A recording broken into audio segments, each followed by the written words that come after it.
Ipapo pakuda kuti upenyu hutambanuke, ndipo pakafira tsoro dzose. Ipapo ndakatengeswa machira zvichinzi pane zviri pandiri. Handicharevi kuti ndakaendepi, asi ndakanzi tenga machira eruvara rwezerere neruvara rwedenga. Ndikanzi zvekare tenga wine, white rice, masweets, tinopupupira. Ndakatenga zvese ndikanzi siya pano ndokupiwa mamwe mafuta ainzi anovhura mhanza.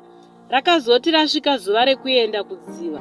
Takaenda takatowanda, umwe neumwe akabata machira ake nezvese zvake.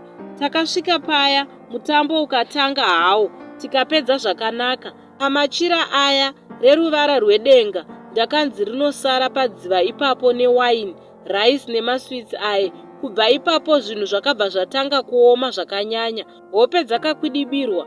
Pose pandinofamba ndinonzi Machira wakatenga uchiti ndeyei, sahwira wako akakukanganisira matare, nekuti hakuna matare anoitwa pasina vedzinza. Zvino nyaya yangu yave pakuti ndiri kutsvaga vangandibatsirawo nechokwadi, nokuti ndakanzi Machira iwaya haukwanise kuwarasa nekuti wakaapfeka kare.